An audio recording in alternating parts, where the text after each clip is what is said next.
داستان اون مردی که 99 نفر آدم را کشته بود خیلی هاتون شاید شنیده باشید برادران و خواهرانی که مسئله رو دنبال میکنن و مجلس رو دنبال میکنن.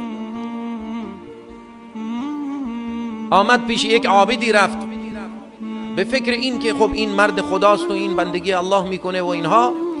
از او مشوره گرفت که من 99 نفر آدم کشتم، راه برگشت برای من هست؟ اون عابد که علم کافی نداشت به او گفت نه، راه به روی تو بود. 99 نفر آدم کشتی با گستاخی، حالا میخوای برگردی؟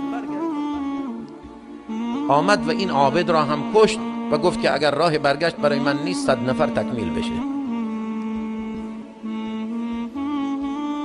بعد دوباره دنبالش گرفت که آیا واقعا راه نیست؟ رفت پیش یک عالمی و از او مشوره خواست. اون عالم به او گفت بله، در توبه و برگشت به روی تو هم باز است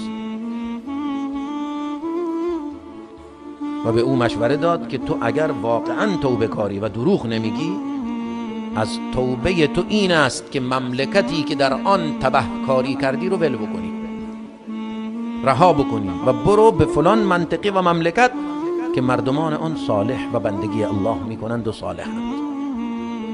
و او بار سفر بست، چون واقعا میخواست بر بگرده و توبه بکنه. وطن خود را رها کرد، خیش و قوم خود را رها کرد، جایی که در آن پیر شده بود رها کرد و رفت. در مسیر که داشت میرفت فوت شد.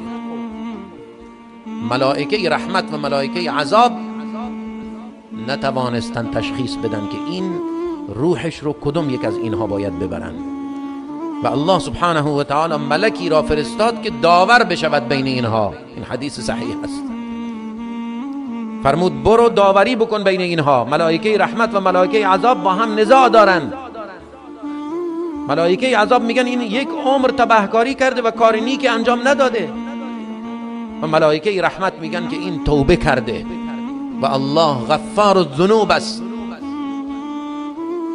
الله ملکی را فرستاد که برو داوری بکن و به او فرمود مسافت بین او و شهر تبهکاران را اندازه بگیر و بین او و شهر نیکوکاران را اندازه بگیر، به هر کدام که نزدیکتر بود به آن ملحق بکن. و خود الله مداخله ربانی فرمود و فاصله بین او و بین شهر نیکوکاران را کم کرد.